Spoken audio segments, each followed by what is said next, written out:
सभी को नमस्ते। आपसे मिलकर मुझे खुशी हुई।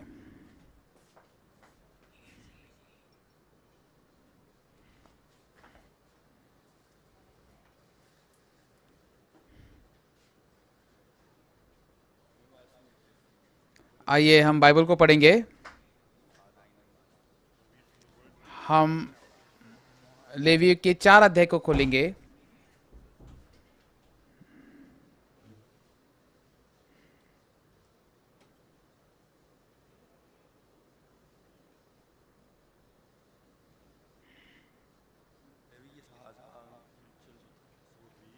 लेवी के 4 अध्याय को हम खोलेंगे। लेवी के 4 अध्याय का 27 वचन।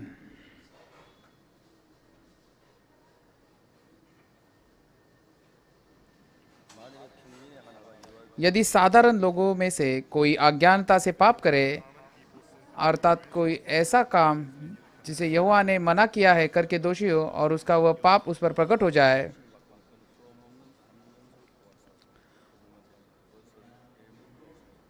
तो वह उस पाप के कारण एक निर्दोष बकरी बलिदान के लिए ले आए 속죄제 희생의 머리에 한 소와 희생 번제소에 잡으라. And he shall lay his hand upon the head of the sin और वह अपना हाथ पाप बलि के सिर पर रखे और होम बलि के स्थान पर पाप बलि पशु का बलिदान करे। और याजक उसके लहू में से अपनी उंगली से कुछ लेकर होम बलि की वेदी के सींगों पर लगाए और उसके सब लहू को उसी वेदी के पाप पाए पर उंडेल दे। 기름의 취향을 취하여 단 위에 부르사 여호와께 향기롭게 할지 세상의 그를 위해 속지 않는 것과 और वह उसकी सब चर्बी को मेल बलि पशु के चर्बी के समान अलग करे। तब याजक उसको वेदी पर यहोवा के निमित्त सुखदायक सुगंध के लिए जलाए और इस प्रकार याजक उसके लिए प्रायश्चित करे, तब उसे क्षमा मिलेगी। हमने 31 वचन तक पढ़ा। तो सच में हम एक साथ परमेश्वर के वचन को बांट रहे, इसलिए मैं बहुत ही खुश हूँ। हालांकि ऐसे लगता है कि हमारा जीवन बहुत ही साधारण रूप से चल रहा है, लेकिन परमेश्वर हमारे जीवन में बहुत सारा काम कर रहा है।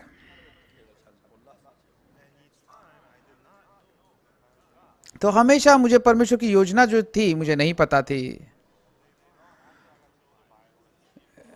लेकिन बाद में जब मुझे परमेश्वर के वचन के बारे में पता चला और इन वचनों के बारे में पता चला, इसीलिए परमेश्वर ने मुझे अनुग्रह दिया।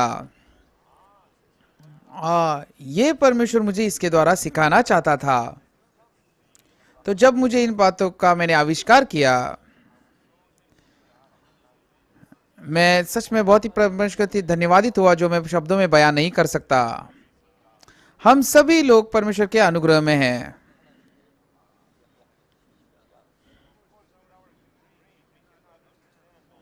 सच में हम मनुष्य की बुद्धि से परमेश्वर की योजना को समझ नहीं सकते।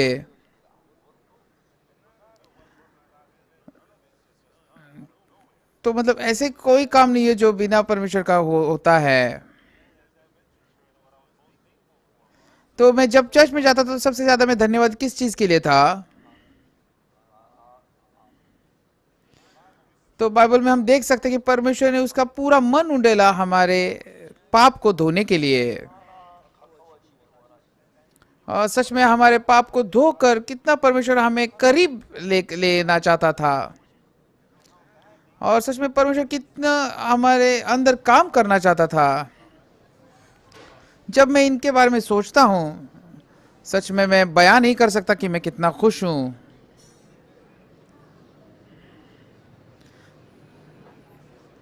तो मतलब मुझे मेरे लिए 1962 में जब मैं 19 साल का था,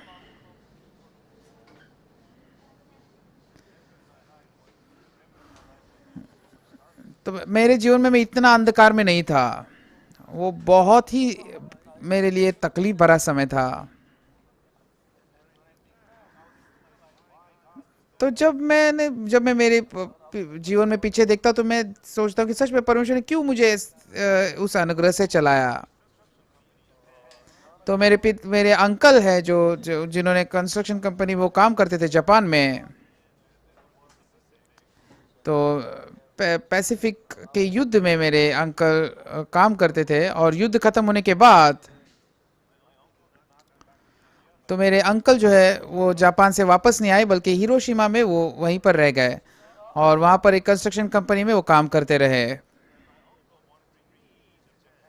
तो मेरे अंकल जो थे वो चाहते थे कि मैं भी जापान में आऊँ, और उस वक्त मैं भी ऐसा था कि मेरे पास कोई काम नहीं था, कुछ भी नहीं था, तो मैं मतलब कॉलेज में मैं जा नहीं पाया। तो फिर मैंने भी तय किया कि मैं भी जापान को जाऊं, लेकिन सब कुछ वैसा नहीं हुआ। लेकिन जब मैंने क्या सोचा, तो मैंने सोचा कि मैं सेना में शामिल होऊंगा। तो मैं एक अधिकारी के तौर पर सेना में काम करूंगा, और मैं अच्छी तनख्वाह कमाऊंगा, और उसके बाद मैं नाइट स्कूल में मैं सीख सकूंगा, ऐसे मैंने सोचा। तो मैंने मिलिट्री ऑफिस स्कूल्स के लिए मैंने दाखिला लिया। तो उसके लिए आपको कोई कौशल्यपूर्ण होना चाहिए ऐसा नहीं है, कोई भी उसमें एडमिशन ले सकता है। लेकिन जब मैंने देखा तो मेरा जो आगे का दांत था वो थोड़ा टूट गया था, उसकी वजह से मुझे सिलेक्ट नहीं किया। तो फिर मैंने मेडिकल इंचार्ज से बात की, क्या आप मेरी मदद कर सकते हैं? अगर वो दाढ़ होती तो मैं समझ सकता था, लेकिन आप तुम्हारा तो आगे का दांत टूटा हुआ है, मैं कैसे आपको मदद कर सकता हूँ? सिर्फ थोड़ा सा मेरा दांत टूटा था, और मैं बहुत ही निराशा में गिरा। सच में मेरा कितना दुष्ट जीवन है, जो कुछ भी नहीं मैं कर सकता। सब लोग तो सिलेक्ट हो गए, लेकिन सिर्फ मैं ही क्यों नाकाम रहा? तो उस वक्त मैं मेरी मेरी आंखों से मैं खुद को देख पाया। तो मैंने देखा कि मैं सच में अच्छा व्यक्ति नहीं हूं, बल्कि मैं बहुत ही बुरा और दुष्ट व्यक्ति हूं। तो तब से मुझे पता चला कि सच में अगर मैं मेरी सोच के पीछे जाऊंगा तो मैं असफल होऊंगा। तो सबसे अद्भुत बात क्या हुई, परमेश्वर ने उस वक्त मुझे प्रेम किया। तो जिसके ऊपर मैं आशा रखता था सब परमेश्वर ने खत्म किया। मेरे पास निराशा के अलावा कुछ नहीं था। और उसके बाद मैं बाइबल पढ़ना शुरू किया, और फिर मैंने पापों की क्षमा को पाया, और बाइबल के द्वारा मेरा पूरी तरह से जीवन जो है अद्भुत रीति से बदल गया। और 1968 में मैं सेना से बाहर आया, और फिर मैं क्योंगबुक किंगचन में मैं सुसमाचार प्रचार करना चाहता था। तो उस वक्त मेरे जेब में लगभग $3 थे, और फिर मैंने सोल से किमचन तक मैंने ट्रेन पकड़ी, और मैंने कुछ भी नहीं खरीदा। तो ये $3 लेके मैं एक जगह ढूंढ रहा था जहाँ पर मैं रह सकूं, और मैं किमचन में वहाँ पर सुसमाचार प्रचार करना चाहता था। तो जैसे मैं सेना में रहा था, तो 3 साल तक मैं सेना में था, और 3 साल तक मैंने वहाँ पर सुसमाचार प्रचार किया था। तो मैंने देखा था कि परमेश्वर कैसे मेरे अंदर काम करता है, मेरे जीवन में काम करता है। मैं सब कुछ तो बता नहीं सकता, लेकिन सेना के बाद मैं किमचन गया। तो उस वक्त मेरे पास सिर्फ $3 लगभग $210 थे। तो मैंने किमचन में घर ढूंढा जहाँ पर मैं रह सकूं। तो एक घर था जिसका जो किराया था वो लगभग $70 था, और मेरे पास बहुत ही कम पैसे थे।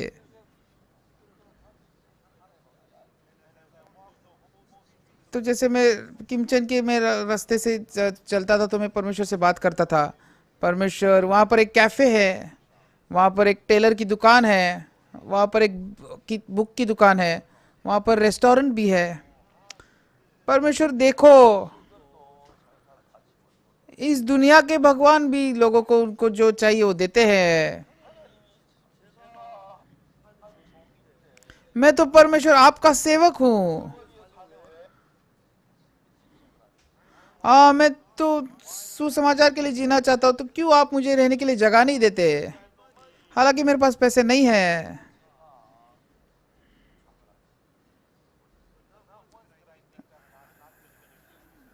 तो मैंने कभी भी नहीं सोचा कि मतलब मेरे मुझे परमेश्वर जगह नहीं देगा।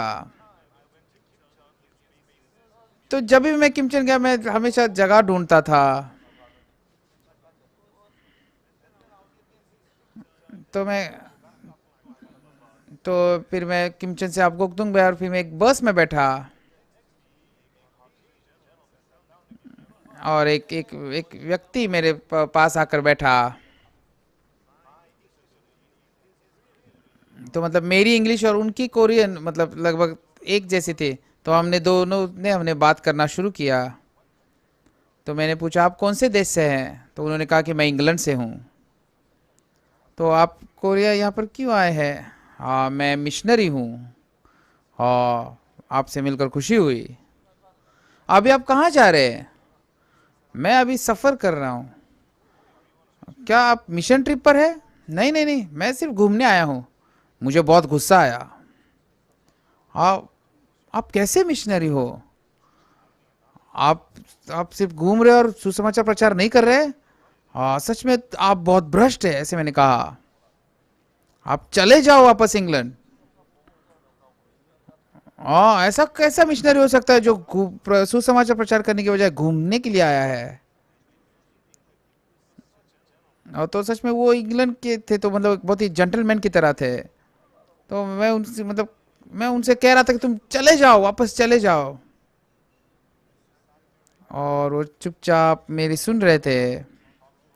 और थोड़ी देर बात करने के बाद तो फिर हम दोनों भी गाड़ी से नीचे उतरे। और जहाँ पर मैं रहता था, वो अपकोकदोंग की जगह, वो मतलब पहाड़ों की जगह थी। तो फिर मतलब मैंने उस बस से उतरने के बाद मैंने अपकोकदोंग जाने का टिकट खरीदा। तो उस व्यक्ति ने मुझसे कहा, पास्टर पाक, क्या आज रात में आपके घर में रह सकता हूँ? तो मैंने कहा कि मेरी मेरी जगह तो इतनी अच्छी नहीं है, लेकिन आप आ सकते हैं। तो वो अपकोकदोंग मेरे साथ आए। वो जो अपकोकदोंग जो जगह है, वो पूरे पहाड़ों में है। और वहाँ पर बहता पानी भी नहीं है, और कोई कुआं भी नहीं है। तो जो नहर बहती है, जो जो पहाड़ों से नहर बहती है, वहां से मैं पानी पीता था। तो मैं तो ठीक था, मैं तो पी सकता था। लेकिन मुझे लगता है कि इंग्लैंड के लोगों का जो पेट है वो अलग है। तो जैसे ही उसने उन्होंने नहर का पानी पिया, उनको जुलाब शुरू हुआ। तो पूरी रात वो वॉशरूम इस्तेमाल कर रहे थे। मुझे बहुत ही बुरा लगा। तो लगभग 4 दिन के लिए वो मेरे घर पे थे, वो लेटे हुए थे। तो 4 दिन के बाद उन्होंने कहा कि मैं जाना चाहता हूँ। मुझे बहुत ही बुरा लगा। तो उस वक्त मैं थोड़ा जवान था, तो मतलब मैं इतना सोचता नहीं था। तो मैंने कहा कि ठीक, मुझे माफ़ कीजिए। तो फिर उनके लिए मैं पानी उबाल कर देता था। तो उन्होंने मुझसे कहा, मिस्टर पाक, मैं आपको कुछ कहना चाहता हूँ। तो मैंने कहा, बोलिए।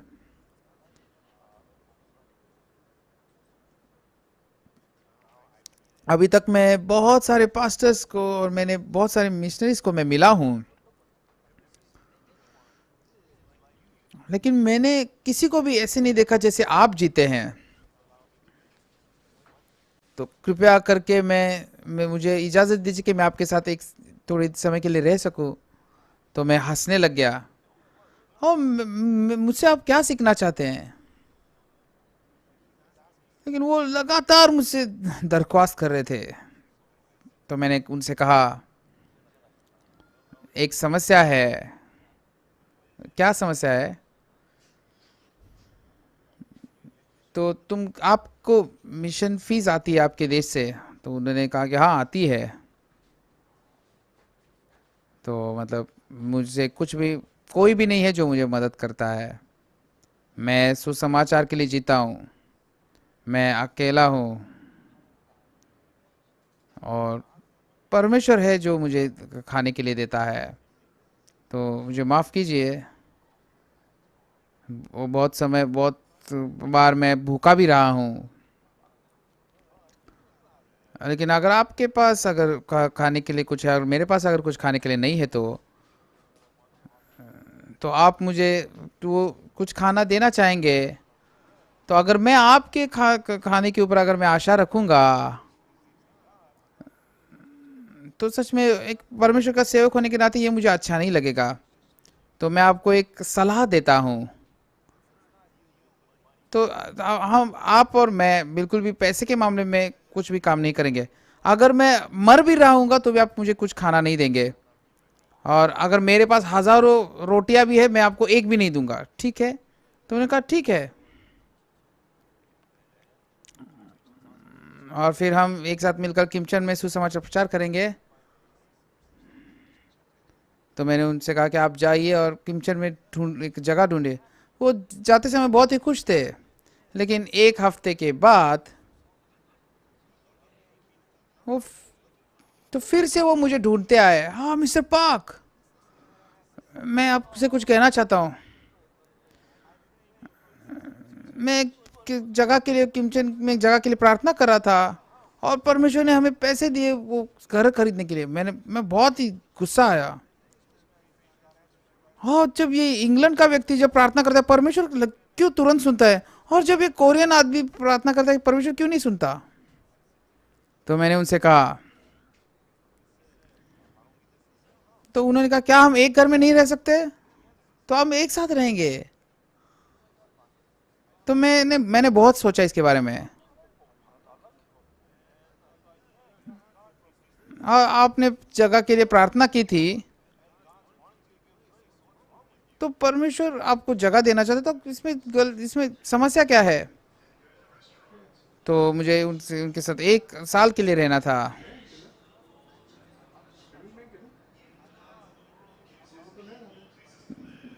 तो मतलब मुझे लगा कि $3 या $4 में मुझे एक जगह मिलेगी रहने के लिए।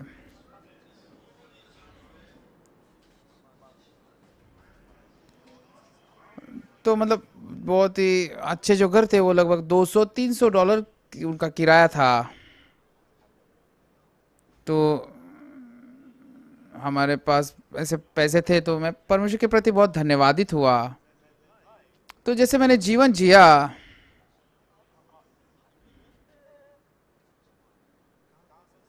हाँ सच में परमेश्वर ने इस तरह से मेरे जीवन में काम किया। परमेश्वर ने इस तरह से मेरे लिए जगह दी। तो जब हम किमचन गए तो सच में कोई नहीं था, जो सिर्फ परमेश्वर था जो हमारी मदद कर रहा था। तो 1971 में मैंने शादी की और फिर एक साल के बाद मेरे पत्नी को बच्चा हुआ। और फिर ऐसा समय आ गया हमारे पास कुछ भी खाने के लिए नहीं था। और मेरी पत्नी पेट से थी तो उसका पेट ऐसा बड़ा हुआ था। तो हम एक अनाथालय में गए और वहाँ के डायरेक्टर से मिले। तो यहाँ पर जो बच्चे हैं इस अनाथालय में, तो जब वो 18 साल के होते हैं तो यहाँ से इस अनाथालय से चले जाते हैं।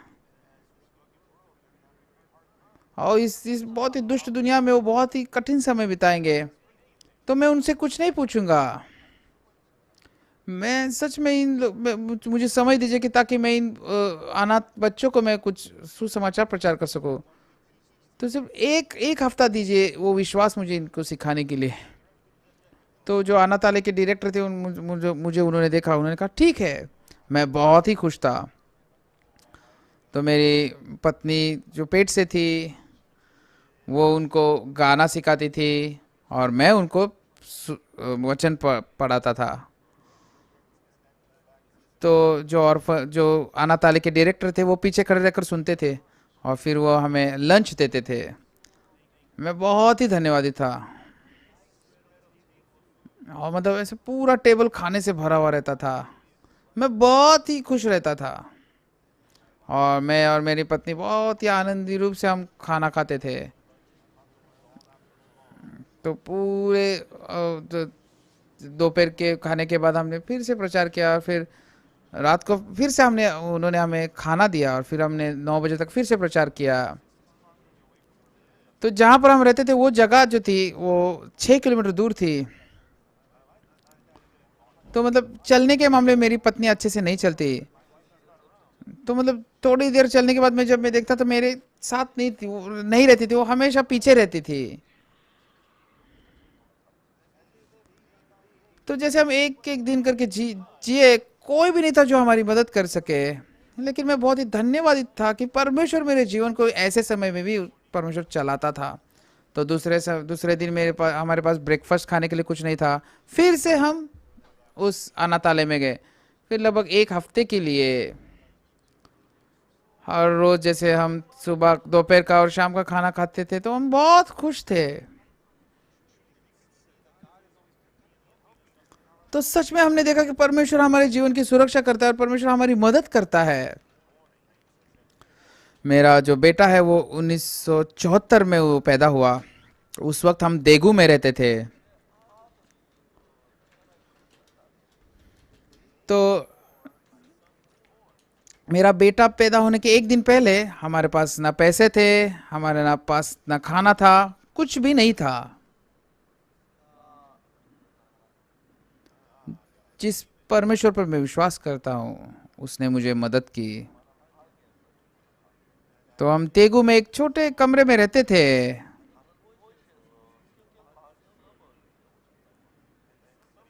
तो एक कोई दूसरे शहर से एक व्यक्ति आया जो बाइबल से सीखना चाहता था। तो उस शाम को पूरी शाम तक मैंने उनको सुसमाचार प्रचार किया और फिर वो चले गए। और फिर मैं दरवाजे तक उनको छोड़ने के लिए आया और मैंने देखा तो मेरी पत्नी बहुत ही गुस्सा थी।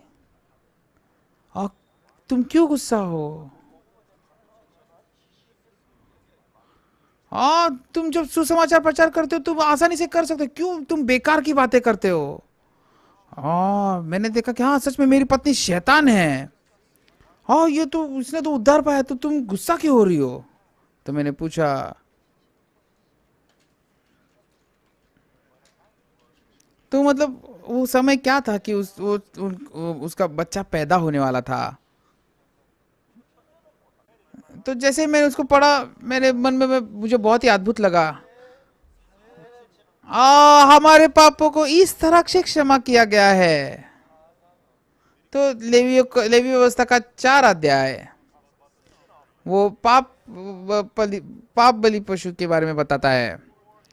वो 4 पापों के बारे में बताता है। पहला जो है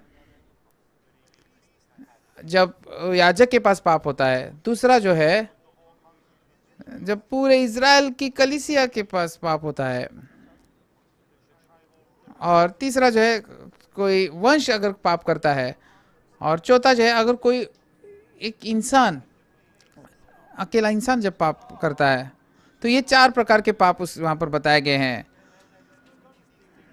तो जैसे मैं लेवी व्यवस्था में इन सारे वचनों का आविष्कार मैंने किया तो मैंने देखा कि कैसे हमारे पापों की क्षमा हुई है, इसको मैं सटीक रूप से जान पाया। तो जैसे मुझे इसके बारे में पता चला तो फिर मैं पापों की क्षमा के बारे में बहुत ही आसान रूप से लोगों से बात कर सका। तो विशेष करके गए साल और इस साल जैसे कोरोना की वजह से पूरी दुनिया जो अंधकार में थी, तो जैसे मैंने पापों की क्षमा के बारे में प्रचार किया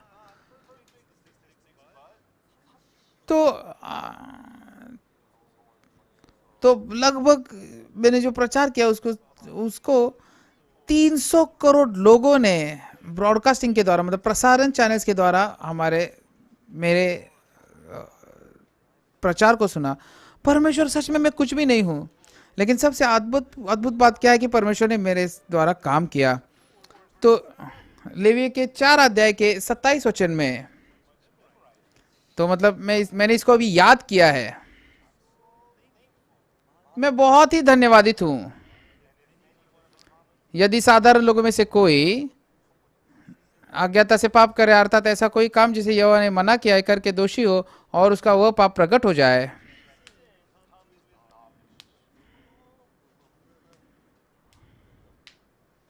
तो यहाँ पर क्या लिखा है, 28 वचन में लिखा है कि तो वो पाप के कारण एक निर्दोष बकरी बलिदान के लिए ले आए। क्यों? क्योंकि पाप की मजदूरी मृत्यु है। लेकिन अगर आप परमेश्वर के सामने आप क्षमा मांगे तो क्या आपके पाप क्षमा हो गए? तो लोग ऐसा कहते हैं कि लेकिन वो बाइबल को अच्छी तरह से नहीं जानते। तो आप बाइबल में देखेंगे कोई भी पाप क्यों ना हो तो उसको क्षमा होने के लिए मतलब मौत होनी चाहिए, मृत्यु देनी पड़ती है। क्यों? क्योंकि पाप की मजदूरी मृत्यु है। परमेश्वर मेरे पापों की क्षमा कीजिए, मैंने गलती की, मुझे माफ कीजिए, ये पापों की क्षमा नहीं होती। तो मतलब जैसे पापों की मजदूरी मृत्यु है, तो कोई भी पाप क्यों ना हो, किसी ने भी पाप क्यों क्यों ना किया ना हो, तो पाप की क्षमा होने के लिए मृत्यु देनी चाहिए। तो लेविय के 4 अध्याय के 27 वचन में, यदि साधारण लोगों में से कोई अज्ञानता से पाप करे, अर्थात कोई ऐसा काम जिसे यहोवा ने मना किया हो करके उसका पाप प्रकट हो जाए और उसका वह पाप उस पर प्रकट हो जाए, तो मतलब अगर किसी ने पाप किया है तो आपको पता चलना चाहिए, आपका पाप प्रकट होना चाहिए उसे क्षमा होने के लिए।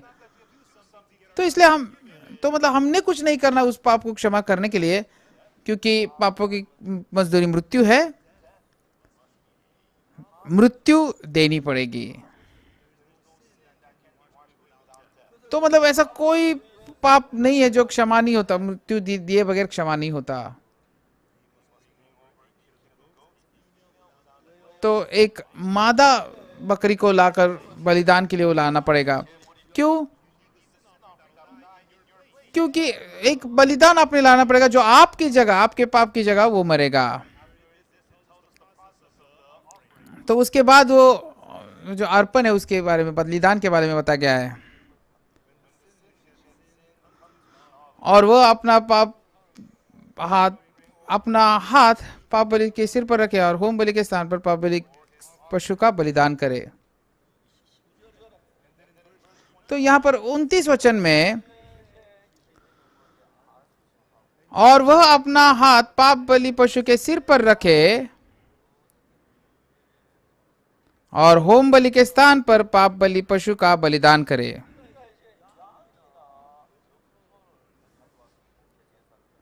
तो या फिर बकरी या मेमने को लाकर उन्होंने वो पाप बलि पशु का बलिदान वहां पर करना था।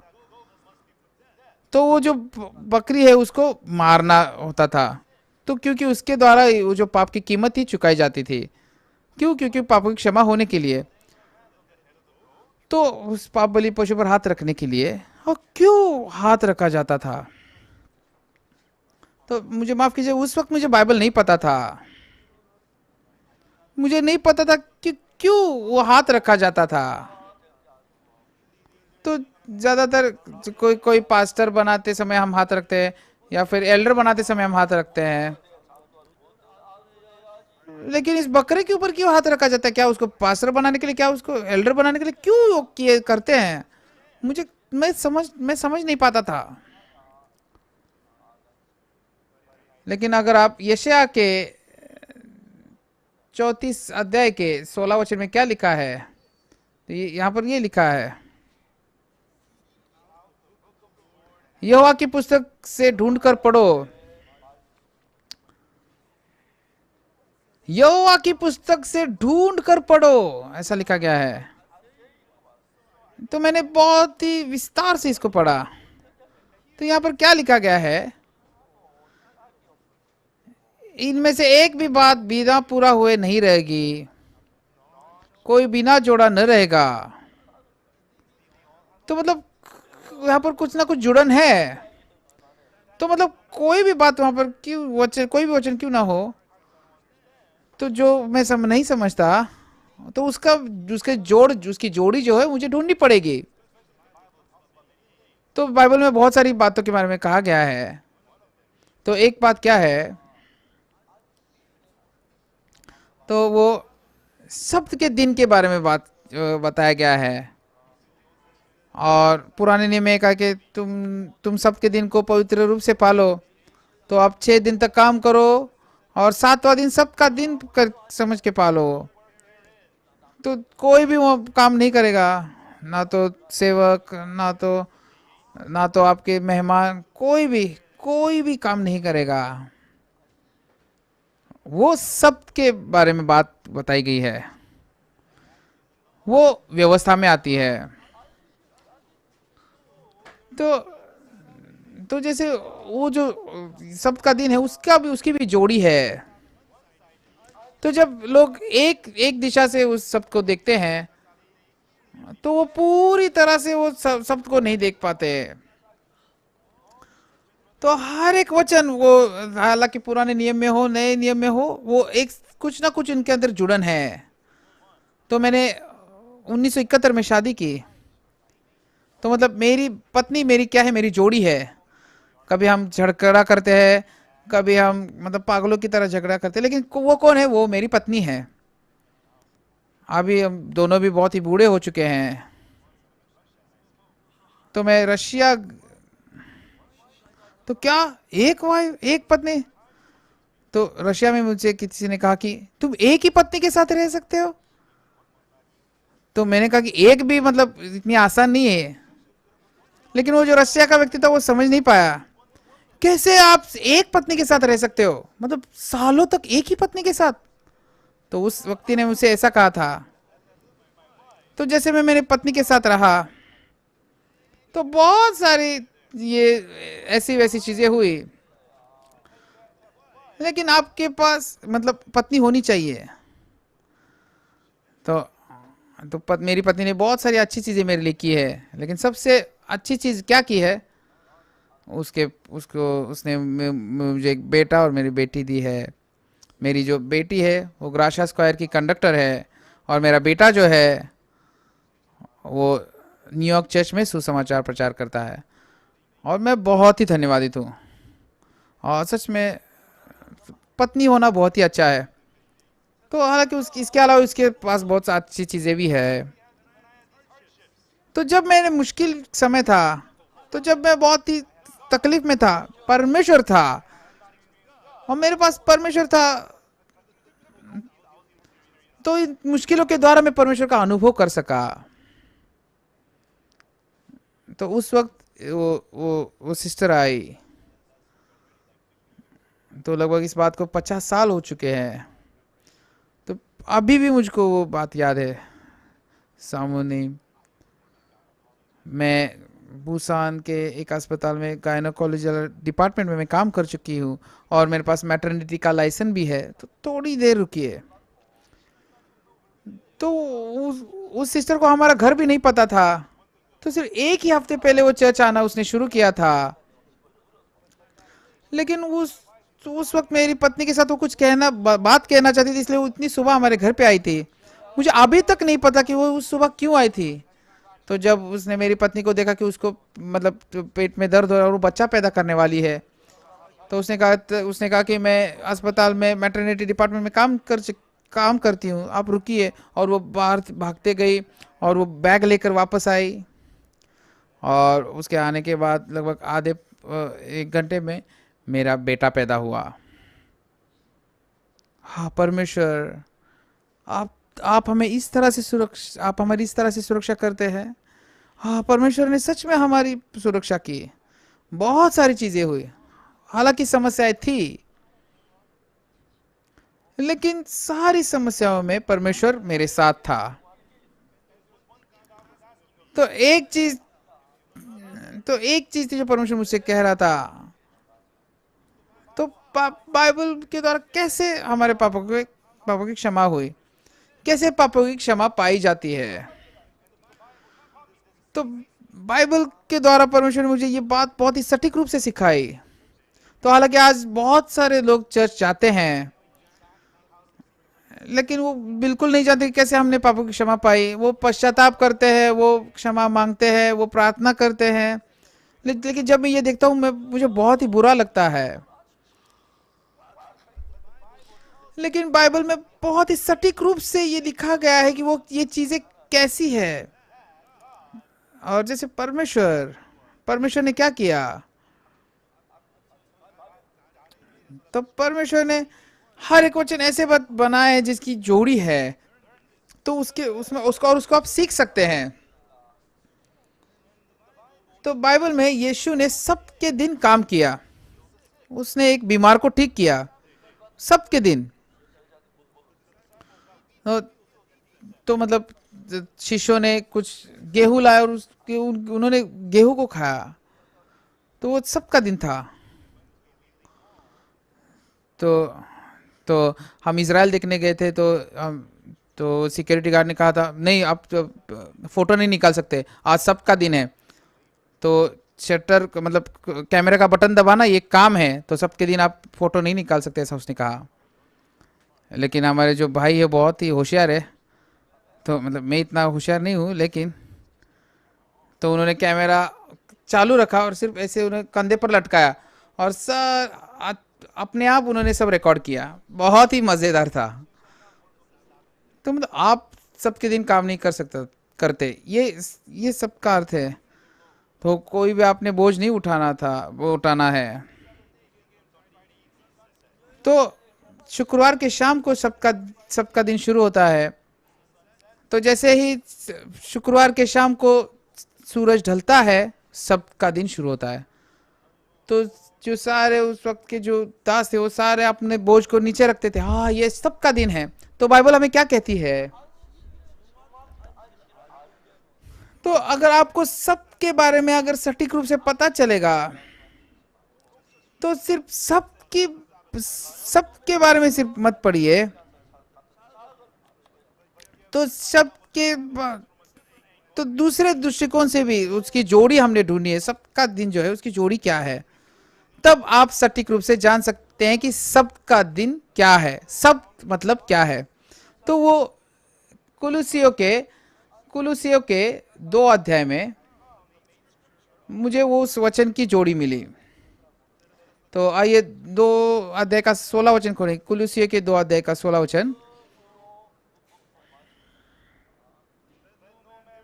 इसलिए खाने पीने या पर्व के नए चांद या सब के विषय में तुम्हारा कोई फैसला न करे। तो यहाँ पर इसलिए खाने पीने या पर्व या नए चांद या सब के विषय में तुम्हारा कोई फैसला न करे।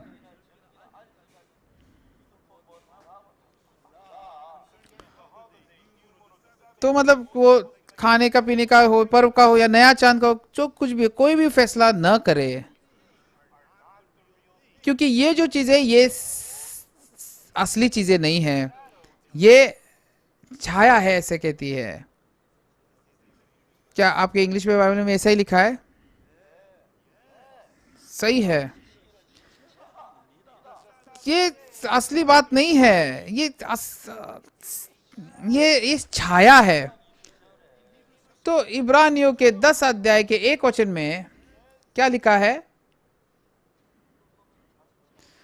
क्योंकि व्यवस्था जिसमें आने वाली अच्छी वस्तुओं का प्रतिबिंब है, पर उनका असली स्वरूप नहीं।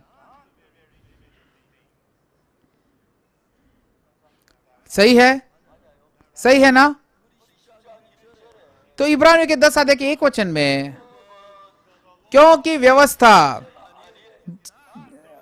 असली स्वरूप नहीं है, आने वाली अच्छी वस्तुओं का प्रतिबिंब है। तो इसलिए कोलोसिया के 2 अध्याय के 16 वचन में, इसलिए खाने पीने या पर्व नए चांद या सब के विषय में तुम्हारा कोई फैसला न करे, क्योंकि ये सब आने वाली बातों की छाया है, पर मूल वस्तु वे मसीह की है। तो असली वस्तुएं क्या है? मूल वस्तुएं क्या है?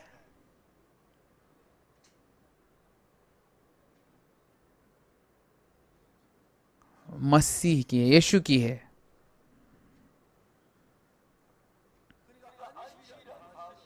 तो इसलिए जो शब्द का जो सत्य है, तो लोग जो है सिर्फ सत्य में बंधे हुए हैं। तो अगर वो सिर्फ सत्य से बंधे हुए तो फिर वो समस्या है। तो लोगों ने शब्द के दिन के विस्तार, शब्द का जो अर्थ है विस्तार रूप से जानना चाहिए। तो बाइबल के दूसरे भाग में तो उसकी जोड़ी क्या कहती है सबके बारे में? क्योंकि वो आने वाली बातों की छाया है। तो मतलब वो छाया है, मतलब जो चीजें होने वाली है इसकी छाया है। तो मतलब सब का जो दिन है ये सिर्फ एक छाया है, लेकिन मूल क्या है, असलियत क्या है? असलियत कौन है? यीशु है। वो मूल वस्तु क्या है? मसीह की है। आमेन, आमेन।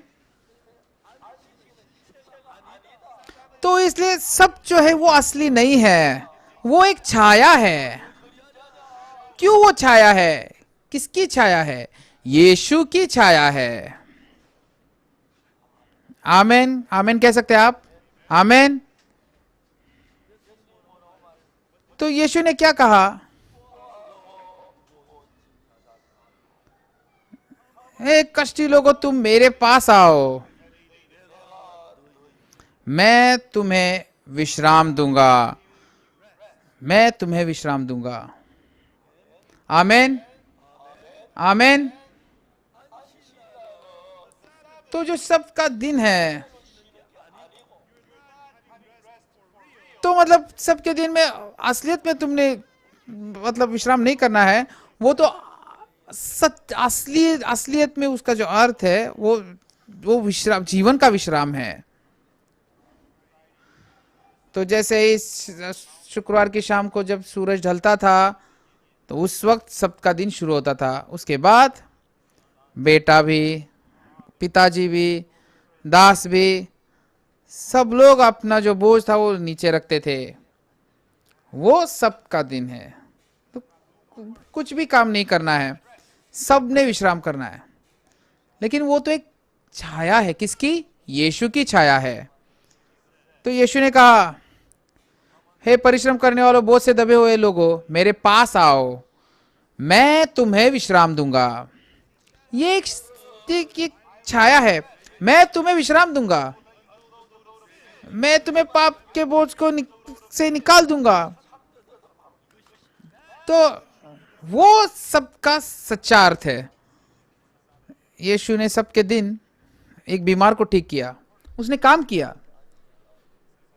लेकिन और शिष्यों ने भी सबके दिन उन्होंने खाना खाया, वो भी एक काम है। और लोगों ने इसकी वजह से लोगों ने यीशु पर हमला किया, क्यों? लेकिन इसका अर्थ क्या था? यीशु क्या कहना चाहता? परिश्रम करने वालों और बोझ से दबे हुए लोगों, मेरे पास आओ, मैं तुम्हें विश्राम दूंगा। तो ये सबका अर्थ है। परिश्रम करने वालों और बोझ से दबे हुए, मेरे पास आओ, तुम विश्राम। तो सबके दिन मैं तुम्हें सब चीजों से विश्राम दूंगा। तो ये बाइबल में इस तरह से विस्तार रूप से बताया गया है। तो सिर्फ एक ही दृष्टिकोण से अगर आप बाइबल को देखेंगे तो आप समझ नहीं पाएंगे। तो इसलिए सबके दिन हम हमारे सारे बोझ से मुक्त होते हैं। तो वैसे ही हम जब यीशु से मिलते हैं, वो हमें बताते कि कैसे हम पाप से पूरी तरह से, पाप के बोझ से मुक्त हो सकते हैं। तो इब्रानियों के 10 अध्याय के 1 वचन में व्यवस्था, क्योंकि व्यवस्था जिसमें आने वाली अच्छी वस्तुओं का प्रतिबिंब है, पर उनका असली स्वरूप नहीं, ऐसा कहा गया है। आज बहुत सारे जो सबके जो कलीसिया है, वो आज भी वो सबका दिन मानते हैं, लेकिन वो तो एक प्रतिबिंब है। कुलुसियों में वो आने वाली अच्छी वस्तु का प्रतिबिंब है। तो जब यीशु आएगा तो तुम सबके दिन पूरे उस बोझ से मुक्त हो जाओगे। उसी तरह से जब यीशु आएगा, आपको वो सारे पाप के बोझ से मुक्त करेगा। ये इसका अर्थ है। आमीन कह सकते हैं आप? आमीन कह सकते हैं?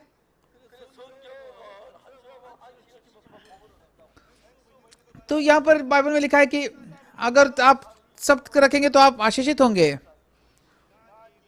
परमेश्वर ने निर्गमन के 20 अध्याय में वो व्यवस्था दी, और 21 अध्याय में परमेश्वर ने कहा कि अगर तुम मेरी सारी व्यवस्था पालोगे तो तुम आशीषित होगे। लेकिन वो ऐसा कोई नहीं है, वो बात बनती नहीं, ऐसा कोई नहीं है जो पूरी व्यवस्था को पाल सके। तो हम शापित ही थे, लेकिन वो शाप किसने लिया? यीशु ने लिया, और उसने हमें व्यवस्था से मुक्त किया, और उसने हमें परमेश्वर का राज्य दिया। तो इसलिए सबके दिन, तो अगर आप सबके अर्थ को अगर सटीक रूप से जानेंगे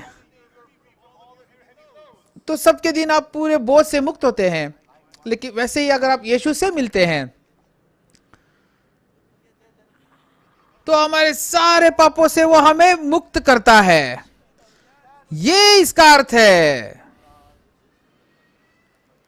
तो हालांकि लोग यीशु पर विश्वास करते हैं, बहुत सारे लोग हैं जो अभी तक उस पाप के बोझ से मुक्त नहीं हुए, और अभी भी वो पाप के बोझ से बंधे हुए हैं। बहुत सारे लोग अभी भी पापों की क्षमा के लिए रो रहे हैं, क्योंकि वो बाइबल को सटीक रूप से नहीं समझ सकते। तो परमेश्वर ने बाइबल में दिखा है कि कैसे उसने यीशु को क्रूस पर चढ़ाया है। तो व्यवस्था में परमेश्वर ने पाप बलि पशु के बारे में बताया। तो इब्रानियों के 10 अध्याय के 1 वचन में, क्योंकि व्यवस्था जिसमें आने वाली अच्छी वस्तुओं का प्रतिबिंब है, पर उनका असली स्वरूप नहीं, ऐसा कहा गया है।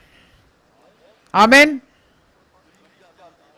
तो व्यवस्था जो है वो एक प्रतिबिंब है, शब्द भी एक प्रतिबिंब है। तो सबके दिन आप पूरे आपके बोझ से मुक्त होते हैं।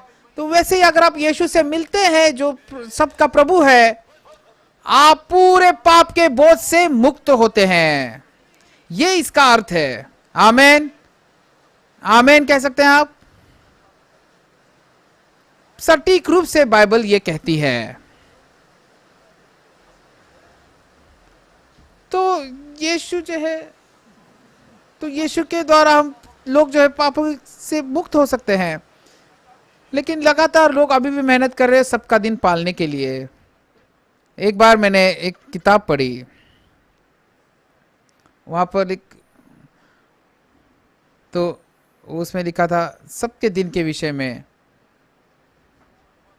तो एक बहुत ही गरीब माँ थी, तो वो मूंगफली बेचती थी अपने बच्चों को बड़ा करने के लिए।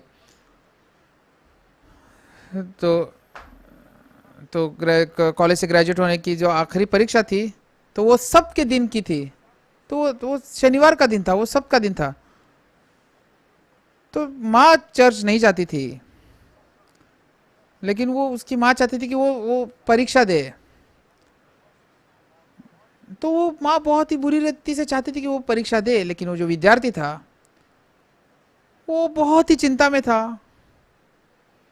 और सच में अच्छा मनुष्य होने से ज़्यादा मैं परमेश्वर की आज्ञा पालना चाहता हूँ।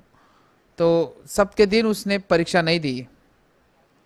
हर एक विषय में उसको ए मिला, लेकिन सिर्फ उस विषय में उसे डी मिला। तो इसलिए उसकी गवाही में ऐसा लिखा था। तो हालांकि उस विद्यार्थी ने ऐसा किया क्योंकि उसको बाइबल सटीक रूप से पता नहीं था। लेकिन अगर आप बाइबल सटीक रूप से कहती है कि कैसे यीशु हमें पापों से मुक्त करता है। तो इसलिए लोग जब उस सब से मिलते हैं तो वो पापों से मुक्त होते हैं। ये यीशु का अर्थ है, ये उस सब का अर्थ है। बहुत सारे लोग अभी भी कहते हैं कि वो पापी है। हर रोज वो परमेश्वर के सामने पापों की क्षमा मांगते हैं। क्यों? और यीशु ने तो सारे क्रूस पर पाप को धो दिया है, लेकिन वो क्रूस पर विश्वास नहीं करते। यीशु क्रूस पर कहता है पूरा हुआ, तुम्हारे पाप खत्म हुए, तुम धर्मी बन गए।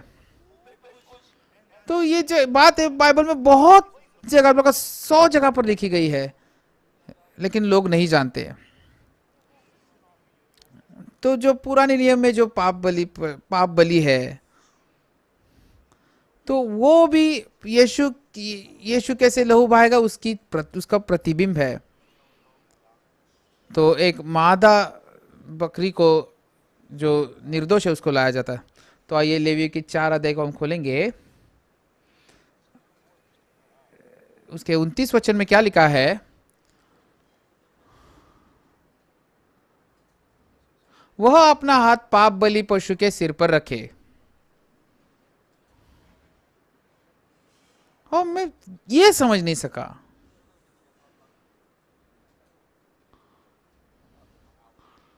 तो जैसे लगातार मैं पाप बलि पशु के बारे में पढ़ रहा था बाइबल में, लेकिन ये मैं इस वाक्य में को मैं समझ नहीं पा रहा था। और जब कोई पास्टर बनाते हैं या फिर कोई अगर एल्डर बनाते हैं या फिर डिकन बनाते हैं तब वो हाथ रखते हैं। हाँ, तो क्यों इस जो पाप बलि पशु है इसके ऊपर क्यों हाथ रखा जाता है? मुझे बिल्कुल भी समझ में नहीं आ रहा था। और क्यों या बछड़े पर या मेमने पर हाथ रखा जाता था, मुझे बिल्कुल भी समझ में नहीं आ रहा था। तो फिर मैंने इस वचन के जोड़ी को ढूंढना शुरू किया। क्यों उसके ऊपर हाथ रखा जाता है? तो मतलब उस मेमने को या बछड़े को कोई पास्टर नहीं बना रहे, लेकिन अद्भुत रीति से।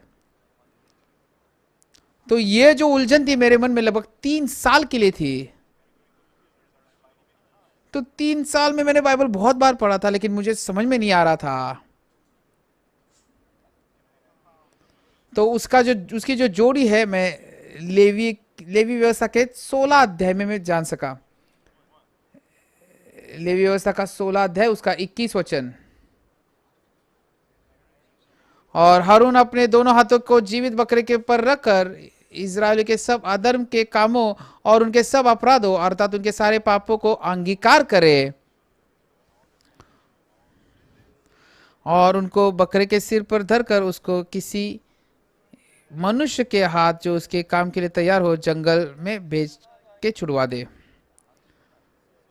तो मतलब जब याजक उस बकरे के सिर के ऊपर हाथ रखता था, तो मतलब जब हाथ रखे जाते तो हमारे जो पाप है वो बकरे में चले जाते थे, मतलब बकरे के ऊपर पाप चले जाते थे।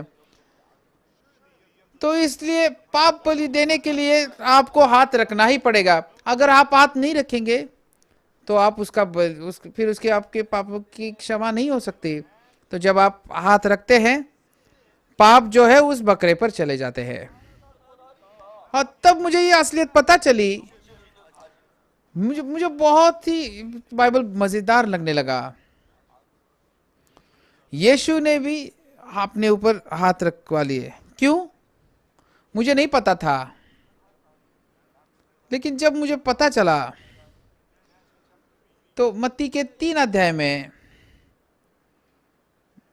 तो उस वक्त यीशु जो है गालील से आया था और यूहन्ना बपतिस्मादाता से उसने बपतिस्मा लिया।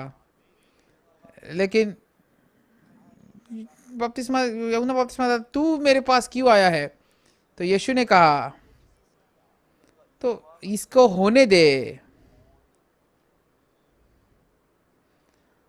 तो इसके द्वारा हम पूरी धार्मिकता को पूरा करना उचित है। तब मुझे पता चला, यूहन्ना बपतिस्मादाता को तब उसका अर्थ पता चला जब यीशु के ऊपर उसने हाथ रखा। जब उसने यीशु को बपतिस्मा दिया, उसने उसके ऊपर हाथ रखा, तो यीशु को कोई अलग बपतिस्मा नहीं लेना था। यूहन्ना तो पश्चाताप का बपतिस्मा देता था, लेकिन यीशु के पास तो कोई पाप नहीं था। लेकिन यूहन्ना जो है वो कौन है? वो याजक है। जब यीशु को जब रखकर बपतिस्मा देता है, तब उस वक्त सारे जगत के पाप यीशु के ऊपर चले गए, जो परमेश्वर का मेमना है। तो इसलिए पुराने नियम में जो पाप बलि पशु था, आप सिर्फ उस बकरे को नहीं मारते, ऐसे ही नहीं मारते, बल्कि पहले उसके ऊपर हाथ रखा जाता है।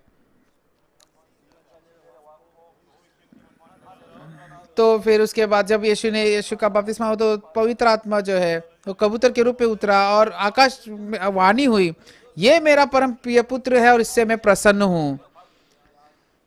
तो ये जो बात, तो मतलब सारे जगत का पाप इस यीशु पर चला जाए, इसलिए यूहन्ना बपतिस्मा दाता ने उसके ऊपर हाथ रखा। तो ये कहां पर लिखा गया है? यूहन्ना के 1 अध्याय के 29 वचन में। दूसरे दिन यीशु को अपनी ओर आते देखकर कहा, देखो यह परमेश्वर का मेमना जो जगत का पाप उठा ले जाता है। हालांकि आप इसे जानते हैं नहीं जानते हैं, जिस दिन यूहन्ना बपतिस्मा दाता के द्वारा उसने बपतिस्मा लिया, तो उसका बपतिस्मा, यीशु ने बपतिस्मा लिया, उसका अर्थ नहीं है, बल्कि यीशु जो परमेश्वर का मेमना है, उसने यूहन्ना बपतिस्मा दाता ने उसके ऊपर हाथ रखे, तो हमारे सारे जगत के पाप, हमारे पाप यीशु के ऊपर चले गए। आमेन। और जैसे उस पापों की मजदूरी मृत्यु है, यीशु क्रूस पर चढ़ाया गया। तो उसके बाद तो लेवी के 4 अध्याय में 30 वचन में क्या लिखा है?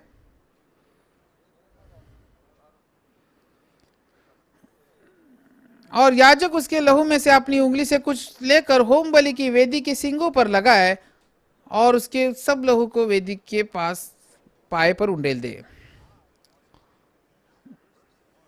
तो एक एक करके मैं हर एक उस वचन के अर्थ को ढूंढना चाहता था। क्यों ये जो याजक है वो उंगली से ये लहू लेकर होम बलि की वेदी के सींगों पर लगा रहा है? तो आज आप बाइबल को कंप्यूटर पर ढूंढ सकते हैं और तुरंत ही आप कुछ अगर ढूंढेंगे तो सारे वचन आपको मिलते हैं।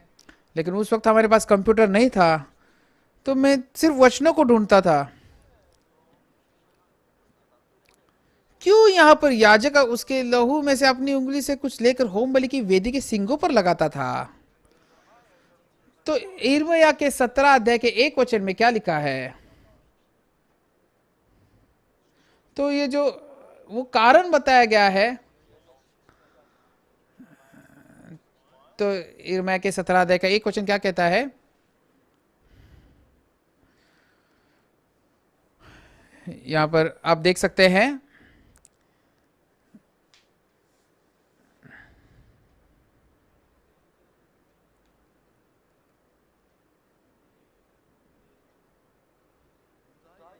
यहूदा का पाप लोहे की टांकी और हीरे की नोक से लिखा हुआ है, और वह उनकी हृदय पट्टी और उनकी वेदियों के सींगों पर भी खुदा हुआ है।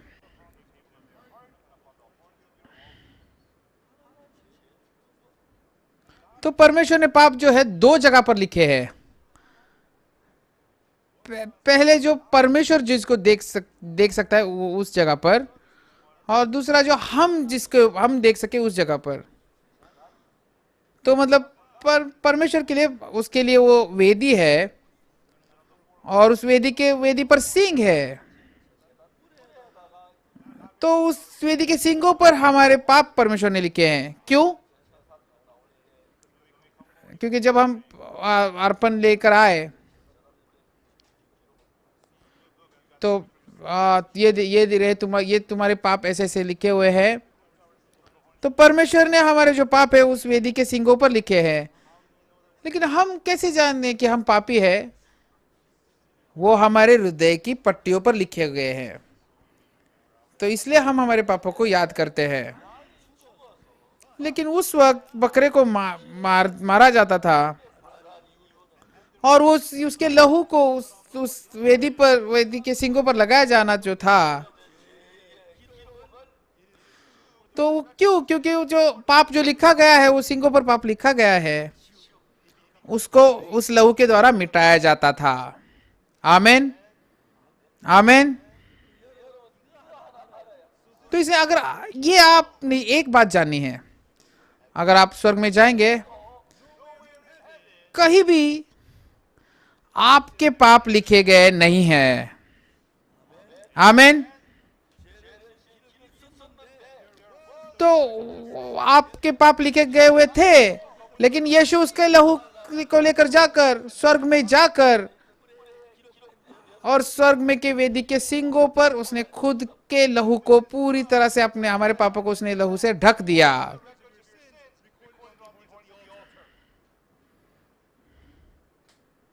आमीन। तो वो जो लहू है जो सींगों पर लगाया गया है, तो जो जो उस नए वाचा का जो लहू है वो सींगों के ऊपर लगाया गया है, जिसके द्वारा हमारे पापों को पूरी तरह से मिटाया गया है। तो जो पाप आपके हृदय पट्टी पर लिखा गया है वो कैसे मिटाया जाए? विश्वास के द्वारा वो मिटाया जाता है। हालांकि मैंने पाप किया है, लेकिन इन पापों की वजह से यीशु ने लहू बहाया है। हाँ, इसलिए मेरे सारे पाप धुल दिए गए हैं। ये मैं विश्वास करता हूं, ये विश्वास है। आमीन। ये विश्वास करने वाला व्यक्ति, तो वो पापी खुद को नहीं कह सकता। हालांकि मैं पापी था, लेकिन यीशु के लहू के द्वारा स्वर्ग में कहीं पर भी आपके पाप लिखे गए नहीं है। इसलिए और परमेश्वर के याद में भी कोई भी पाप नहीं है। मैं तुम्हारे पापों को और तुम्हारे अधर्म के कामों को बिल्कुल स्मरण न करूंगा। क्यों? क्योंकि यीशु के लहू के द्वारा तो हमारे कोई भी पाप क्यों ना हो, आपके पास कहीं भी आपने पाप किए हो, सारे पाप क्रूस पर सारे धुल चुके हैं। ये मैं चिल्लाकर कहता हूं। मैं बाइबल पढ़ता हूं, उसको पढ़ता हूं, फिर से पढ़ता हूं, तो सटीक रूप से बाइबल में लिखा गया है कि कैसे हमारे पाप धोए गए हैं। हालांकि हमने पाप किया, ये सही है, तो लेकिन पाप की जो मजदूरी थी, यीशु जो परमेश्वर का मेमना है वो मरा, तो आपके पाप आनंद काल के लिए मिटाए गए हैं। तो इसलिए हम अब पापी नहीं है, हम धर्मी है। क्यों? क्योंकि परमेश्वर कहता है वचन में, परमेश्वर ने हमें सेंत में धर्मी ठहराया है। आमीन। परमेश्वर ने हमें धर्मी ठहराया है। इसलिए सबने पाप किया था और परमेश्वर की महिमा से वो रहित थे, परंतु उसके अनुग्रह से उस छुटकारे के द्वारा जो मसीह यीशु में है, सेंत में धर्मी ठहराए जाते हैं।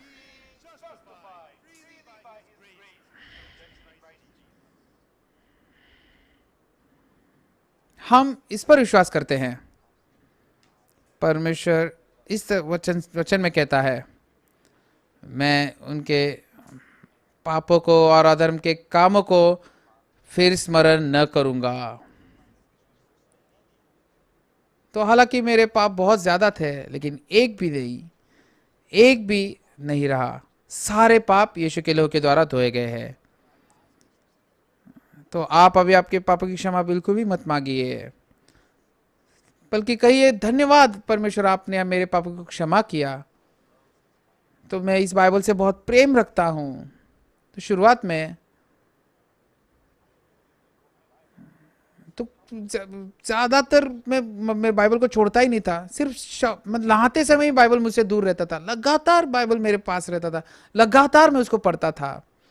10 बार, 20 बार, 30 बार, 40 बार, जितनी बार मैं पढ़ता गया, परमेश्वर ने नई चीजें मुझे दिखाई। और सबसे सटीक रूप क्या है? हम अभी पापी नहीं हैं। हमारे सारे पाप उस क्रूस पर आनंद काल के लिए धोए गए हैं। और परमेश्वर जब हमें देखता है, वो हमें कहता है हम धर्मी हैं। परमेश्वर न्यायाधीश है। अगर परमेश्वर आपको धर्मी कहता है तो आप धर्मी हैं। लेकिन सबसे बुरी बात क्या है? बहुत लोग बाइबल के साथ चढ़ते हैं और लेकिन कहते हैं परमेश्वर मेरे पापों की क्षमा करो। परमेश्वर कहता है मैं तुम्हारे पापों को और अधर्म के कामों को स्मरण नहीं करूंगा। तो सच में हमने इस पागलपन से बाहर आना चाहिए। तो जब आप सबके दिन में सारे उस बोझ से निकलते हैं। जैसे उस जिस दिन आप यीशु से मिलते हैं, हम सारे पापों से छुटकारा पाते हैं और परमेश्वर ने हमें पवित्र ठहराया है। तो मैं अमेरिका ये कहने के लिए आया हूँ, सारे मेरे प्यारे भाई बहनों, आइए ये गवाही हम दे, सारे लोगों को ये गवाही दे और सारे लोगों को पापों से मुक्त करे, उन्हें देखने लगा यीशु के लहू की ओर, और सच में हम आनंदित रहे। हमारे पाप क्षमा हुए हैं, हमारा न्याय खत्म हुआ है, और जो मेरे पापों की क्षमा है, पापों की सजा है, वो पहले ही खत्म हो चुकी है। सारे पाप क्षमा हो चुके हैं। लेकिन शैतान सबको धोखा देता है। तो लोग कहते हैं कि यीशु क्रूस पर गया, लेकिन फिर भी पापों की क्षमा मांगते हैं। लोग धोखा खाते हैं। आप धोखा मत खाइए, यीशु पर आइए, विश्वास करें, और तो सटीक रूप से इस बाइबल को आप जानिए और ये सारे लोगों को आप प्रचार कीजिए। यीशु का जो लहू है उसने हमें पवित्र ठहराया है। यीशु बहुत धन्यवाद, परमेश्वर बहुत धन्यवाद, आपने हमें शुद्ध किया है। तो निडरता से हम रहे, इस निडरता से हम सुसमाचार को प्रचार करें। धन्यवाद। आइए हम प्रार्थना करते हैं। हमारे पवित्र परमेश्वर पिता, आपने क्रूस पर हमारे सारे पापों को क्षमा किया और आपने हमें पवित्र ठहराया। लेकिन बहुत सारे लोग अभी भी उस पाप में हैं और वो कहते कि वो पापी है और वो क्रूस पर विश्वास नहीं करते। परमेश्वर, आप अमेरिका को आशीषित कीजिए ताकि सारे अमेरिका के लोग पापों की क्षमा को पाए और आपके साथ उन्हें एक होने दीजिए। परमेश्वर का आशीष उन पर बहुतायत से हो। सच में परमेश्वर, हम बहुत धन्यवाद देते हैं। यीशु के नाम से हमने प्रार्थना की, आमीन। बहुत बहुत धन्यवाद।